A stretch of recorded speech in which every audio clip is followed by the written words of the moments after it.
Bismillahirrahmanirrahim. Assalamu alaikum everyone. This is Amreen. Welcome to QAZ. Hope you all are doing well. जैसे कि आप सब लोग जानते हैं कि हम एग्ज़ाम्स की तैयारी हमने स्टार्ट कर दी है और टाइपस्क्रिप्ट का जो भी हमने पढ़ा है उसका सबका रिवीजन जो है वो हम स्टार्ट कर चुके हैं। तो आज की वीडियो जो है ये भी उसका इसकी एक कड़ी है और आज की इस वीडियो में हम जो है स्टेप 00 हेलो वर्ल्ड से लेकर स्टेप 00D असाइनेबिलिटी एरर जो कि सर्जिया का दिया हुआ सिलेबस है उसमें से हम इसको 1 बाय 1 इसे हम देखेंगे, समझेंगे और इसे कवर करेंगे। तो फर्स्ट वन हम आ जाते हैं स्टेप 00 हेलो वर्ल्ड की तरफ से। आप सब जानते हैं कि जब हम कोई भी कोड जो है उसको हमें प्रिंट करवाना होता है तो उसके लिए हम क्या करते हैं, हम टाइपस्क्रिप्ट के अंदर console.log जो है उसके फंक्शन को यूज़ करते हैं। हम लॉग के अंदर आकर हम डबल कोट लेते हैं और उस डबल कोट के अंदर हम, जैसे कि मैं यहाँ पर हेलो वर्ल्ड जो है इसको मुझे प्रिंट करवाना है, तो मैं क्या किया मैंने कि console.log के अंदर मैंने इस कोड को लिखा। अब मैं यहाँ से अपना टर्मिनल जो है इसको मैं ऑन करूँगी और मैं यहाँ नीचे आकर इसे कमांड प्रॉम्प्ट पर सेट करूँगी और फिर मैं अपने इस कोड को सेव करते हुए मैं इसे कंपाइल करूँगी। TSC space N space note की मदद से स्पेस index.js और मैं इसको इंटर कर दूँगी। तो क्या होगा, मेरा ये जो कोड है हेलो वर्ल्ड ये मुझे यहाँ पर प्रिंट होकर मिल गया है। ठीक है, एक तो ये तरीका है मुझे अपने किसी भी कोड को जो है प्रिंट करवाने का। लेकिन क्योंकि आप जानते हैं कि टाइपस्क्रिप्ट जो है ये एक स्ट्रॉन्ग टाइपिंग लैंग्वेज है और इसमें हम जो भी कुछ कर रहे होते हैं उसको हमें प्रॉपर तरीके से करना होता है। तो यहाँ पर हम इसको इसी तरीके से एक प्रॉपर तरीके से यहाँ पर इसको हम लिखेंगे। तो मैं इसे यहाँ पे कमेंट कर देती हूँ और आपको यहाँ पर एक वेरिएबल के अंदर अपने इस कोड को जो है मैं लिखती हूँ। ठीक है, तो हम यहाँ पर क्या करेंगे, सबसे पहले लेट का कीवर्ड लेंगे और उसके अंदर हम एक वेरिएबल जो है वो बनाएंगे मैसेज और इस मैसेज के अंदर जो है मैं इसको इक्वल का साइन दूंगी और फिर डबल कोड लेते हुए मैं ये हेलो वर्ल्ड जो है यहाँ पर लिख देती हूँ।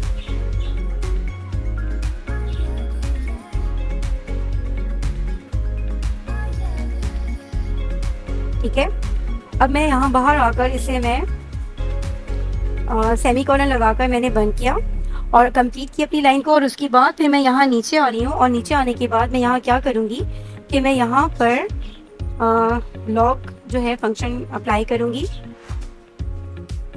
और console.log के अंदर जो है मैं अपने इस मैसेज को मैं यहाँ पर इस मैसेज को प्रिंट करवाऊंगी। तो हम यहाँ आ जाते हैं अपने टर्मिनल पर और यहाँ आकर मैं इसे इंटर करती हूँ कंपाइल करने के बाद। तो यहाँ ये देखें मेरे पास ये मेरा हेलो वर्ल्ड जो है इस तरह से प्रिंट होकर आ गया है। अच्छा, यहाँ पर भी मैंने इस कोड को एक प्रॉपर तरीके से नहीं लिखा बल्कि मैंने सिर्फ एक वेरिएबल बनाया और वेरिएबल के अंदर मैंने उसकी वैल्यू के तौर पर एज ए वैल्यू ये कोड जो है मैंने यहाँ पर असाइन करा दिया है। अगर देखा जाए तो ये जो है ये भी कौन सी टाइप कहलाएगी, ये इन्फेरिंग टाइप है।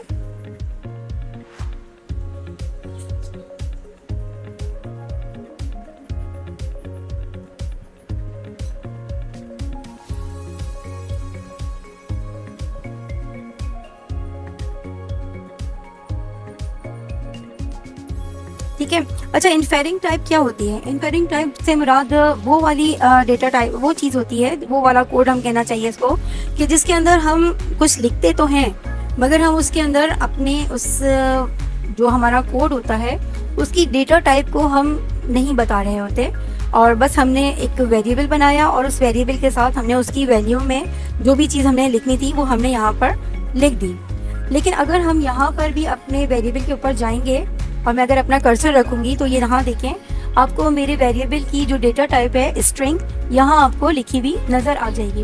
ये तरीका भी गलत नहीं है, हम इस तरीके से भी काम कर सकते हैं, लेकिन हम इसको अभी आगे जाकर आगे अगले स्टेप्स के अंदर इसको और अच्छे से समझेंगे कि इसको प्रॉपर तरीका जो है लिखने का टाइपस्क्रिप्ट के अंदर, क्योंकि TypeScript is a strong typing language, तो इसको किस तरह से लिखा जाता है हम इसके बारे में जानेंगे।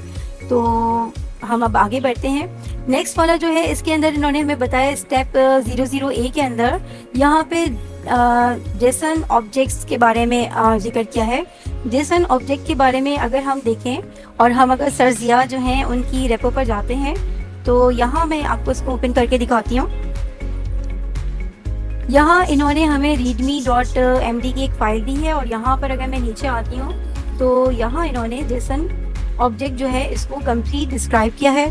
सबसे पहले तो जो याद रखने वाली बात है वो है जेसन, यानी इसका फुल एब्रीविएशन क्या है। जेसन जो है वो स्टैंड करता है जावा स्क्रिप्ट ऑब्जेक्ट नोटेशन को, ठीक है। इस चीज़ को बहुत अच्छे से याद रखिएगा। देखिए ये छोटी छोटी सी जो चीज़ें हैं, क्योंकि आप सब लोग इस बात को बहुत अच्छे से अब जान गए होंगे कि जो हमारे एग्ज़ाम्स होने वाले हैं वो एक MCQs बेस पर हैं, और वो MCQs कहाँ से आ सकते हैं, कहीं से भी आ सकते हैं। वो किसी भी चीज़ का एब्रीविएशन हो सकते हैं, वो किसी चीज़ की फुल फॉर्म हो सकते हैं, वो किसी चीज़ की कमांड हो सकते हैं, वो किसी चीज़ का बारे में कहीं से कुछ भी हो सकता है। तो अच्छा, मैं यहाँ पे बात निकली तो मैं आपको एक चीज़ और आपको बताऊँ कि मैंने, अगर आप मेरे चैनल के ऊपर कम्युनिटी के अंदर जाएं तो वहाँ पर मैंने MCQs के लिए बहुत सारी चीज़ें डाली हुई हैं। बहुत सारे MCQs जो हैं डिफरेंस टीचर के सर अशारिब हैं, मैम हिना हैं और सर अमीन हैं, और जहाँ जहाँ से जो जो कुछ मुझे मिल रहा था मैंने उन तमाम को वहाँ पर कर दिया है आप लोगों के लिए, ताकि आप जब उसकी प्रिपरेशन करने बैठें तो आपको इधर उधर जाकर जगह जगह नहीं करना, घूमना पड़ेगा। आपको एक जगह आपको बिल्कुल सही आंसर के साथ वो चीज़ मिल जाएगी और आप इजीली उनको वहाँ से पढ़ सकते हैं और अपनी एग्ज़ाम की प्रिपरेशन जो है वो बहुत अच्छे से कर सकते हैं। तो अब हम आ जाते हैं वापस अपने टॉपिक के ऊपर। तो हम यहाँ पढ़ रहे थे कि सर जिया ने जो है अपने स्टेप 00A के अंदर जेसन ऑब्जेक्ट के बारे में हमें यहाँ पर क्या बताया है। यहाँ पर इसको थोड़ा सा आप अच्छे से देख लीजिएगा। यहाँ पर भी इन्होंने जेसन जो है इसके बारे में बताया। फर्स्ट वन यही है कि जेसन जो है वो stand for JavaScript object notation है। JSON is a text based data format that is used to store and transfer data. यहाँ पर अगर हम इसका सेंटेक्स देखें तो आप यहाँ पे इसका सेंटेक्स देखते हैं तो इसको देखकर आपको क्या चीज़ याद आ रही है, क्या चीज़ आपको जहन में आ रही है।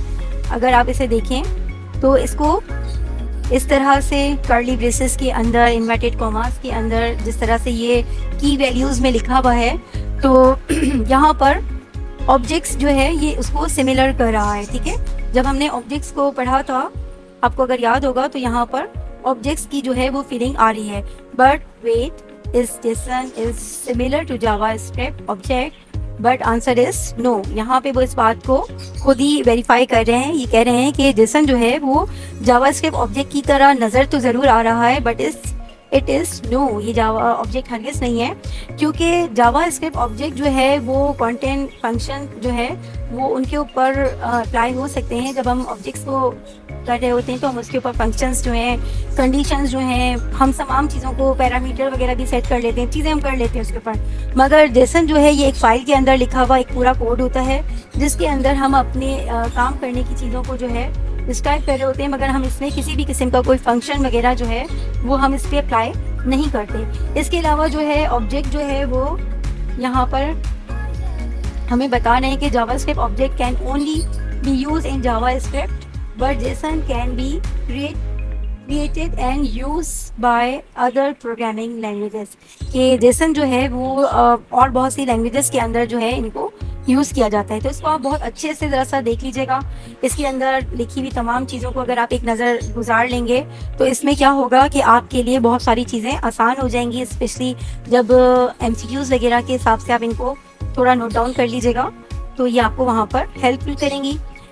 मैं आपको अपने VS कोड पर वापस आती हूँ और यहाँ पर आकर आपको दिखाती हूँ। हमारे पास देखें जेसन का हम काम करते हैं, हम फाइल बनाते हैं, तो यहाँ ये इन्हीं तमाम कीवर्ड्स की वैल्यूज़ की बात कर रहे हैं। ऑब्जेक्ट में जो है वहाँ पे भी हमें की वैल्यूज़ प्रॉपर्टीज़ मिल रही होती हैं और यहाँ पे हमें की वैल्यूज़ प्रॉपर्टीज़ जो हैं वो यहाँ पर मिल रही हैं, मगर जेसन की प्रॉपर्टी में और ऑब्जेक्ट की प्रॉपर्टी में बहुत फ़र्क है, ठीक है। तो अब हम आ जाते हैं अपनी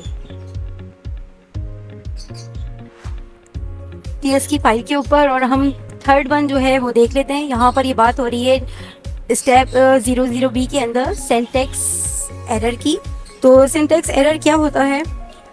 सिंटैक्स एरर से मुराद ये है कि जैसे मैंने यहाँ पर लिखा लेट मैसेज हेलो वर्ल्ड, ठीक है।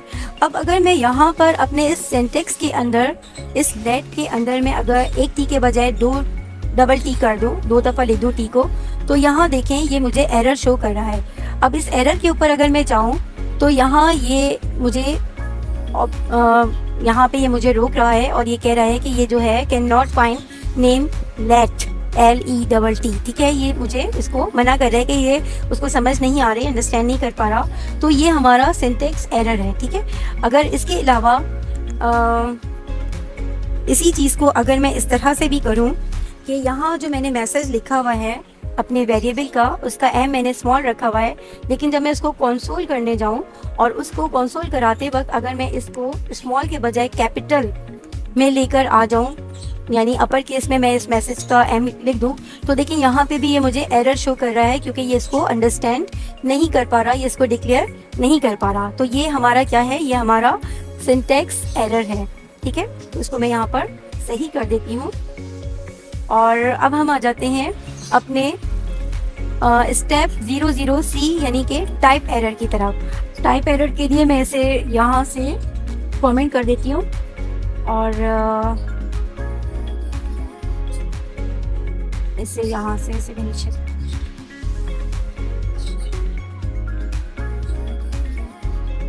और अब हम यहाँ पर टाइप एरर के लिए एक नया वेरिएबल बनाएंगे।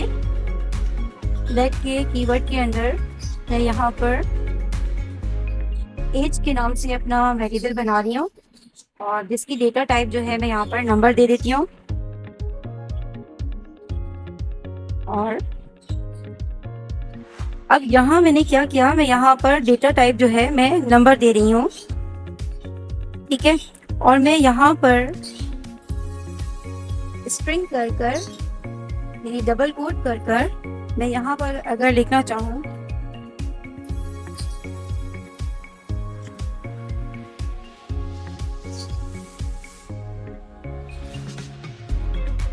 तो यहाँ पर आप देख रहे हैं कि मेरे पास ये एक एरर आ रहा है। अब ये यहाँ पे क्या कह रहे हैं? यहाँ पे ये कह रहे हैं कि age is declare but value is never read, type string is not assignable to type number, ठीक है। क्या कह रहे हैं ये? यहाँ पे ये कह रहे हैं कि टाइप स्ट्रिंग जो है is not assignable to type number, यानी यहाँ पर जो मेरा एरर आ रहा है वो एरर आ रहा है टाइप का, ठीक है। कि मैंने यहाँ अपनी डेटा टाइप तो मैं यहाँ पे नंबर दे रही हूँ, मगर जो इसकी वैल्यू असाइन कर रही हूँ वो मैं इसको स्ट्रिंग वे में लिख रही हूँ। तो इस वजह से ये मुझे यहाँ पर एरर शो कर रहा है। तो इस तरह से ये बात साबित होती है कि हम यहाँ जो भी टाइप देते हैं हमें ज़रूरी है कि यहाँ हम जो भी वैल्यू दें हम उसको उसी टाइप के अंदर दें। अब अगर मैं इसको यहाँ से हटा देती हूँ और इस 21 को ऐसे लिख देती हूँ तो देखें ये मेरा एरर जो है यहाँ से जा चुका है, ठीक है। तो इसको मैं एंटर कर लेती हूँ और लॉग के अंदर आकर अपनी इस एज जो है उसे मैंने यहाँ पर लिख दिया और एंटर कर दिया। तो यहाँ पर ये जो मेरा 21 है ये मेरे पास प्रिंट होकर मेरे आउटपुट के अंदर आ गया है। तो ठीक है, आपको समझ में आया कि हमारे लिए जो चीज़ हम डेटा में दे रहे होते हैं, डेटा टाइप जो दे रहे होते हैं, तो हमें वैल्यू भी फिर हमें उसी की देनी होती है, वरना फिर हमें टाइप एरर जो है उसका सामना करना पड़ेगा। अब बारी आती है स्टेप 00D की।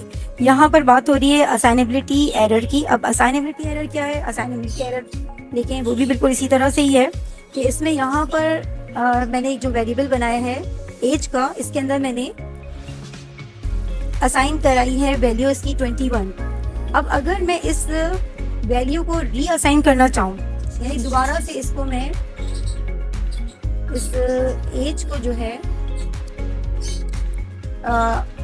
रीअसाइन करना चाहूँ, अगर मैं इसको यहाँ पे 33 कर देती हूँ तो वो बहुत आराम से हो रहा है, ठीक है। इसको अगर मैं कंपाइल करा देती हूँ तो ये कंपाइल भी बहुत ही इजीली हो जाएगा और मेरे पास इसका आउटपुट भी आ जाएगा 33 जैसे कि आपको नज़र आ रहा है, ठीक है। लेकिन अगर मैं इसी चीज़ को ये करूँ कि मैं इसे यहाँ पर असाइन कराना चाहूँ क्या, ये मैं यहाँ पर इसको अमरीन असाइन कराना चाहूँ। ठीक है, तो क्या होगा, ये मुझे यहाँ पर भी एरर शो करेगा।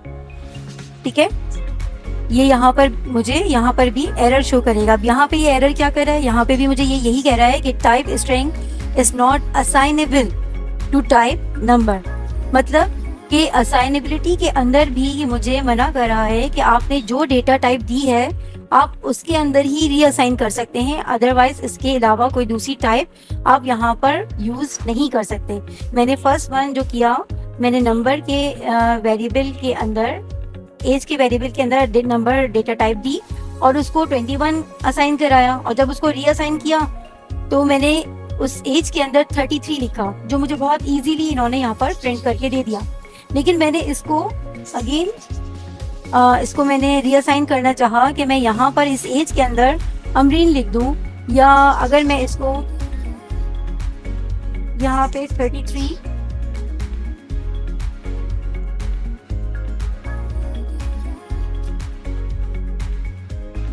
यहाँ पे इस तरह से लिख दूँ, तो क्या कर रहा है, यहाँ पे भी मुझे एरर शो कर रहा है, और यहाँ पे भी ये मुझे कह रहा है कि नहीं भाई ऐसा नहीं हो सकता है, आपको जो है इसको इसकी डेटा टाइप नंबर ही रखनी पड़ेगी, वरना ये यहाँ पर इसको असाइन नहीं करेगा बल्कि ये एरर रहेगा।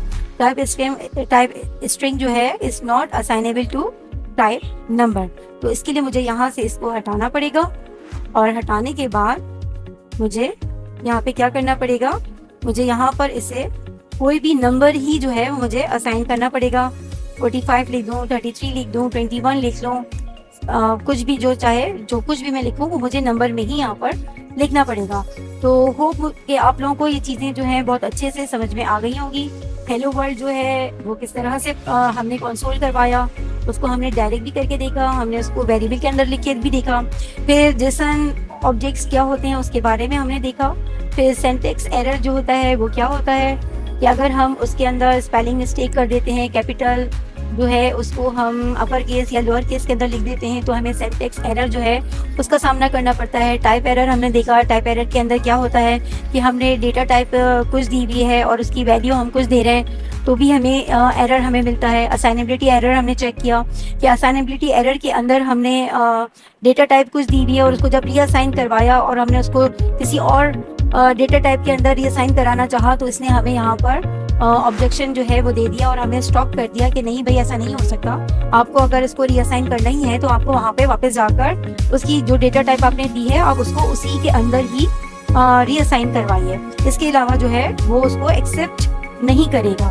तो आज की ये वीडियो जो थी ये हमारी स्टेप 00 हेलो वर्ल्ड से लेकर स्टेप 00D तक कवर होती है और मुझे बहुत अच्छे से इस बात की उम्मीद है कि आपको ये सब कुछ बहुत आराम से समझ में आ गया होगा। इंशाल्लाह ताला नेक्स्ट वीडियो के अंदर हम इसके आगे के स्टेप जो हैं उनके ऊपर काम करेंगे और उनको अच्छे से समझेंगे। ठीक है, थैंक यू वेरी मच, अल्लाह हाफ़िज़।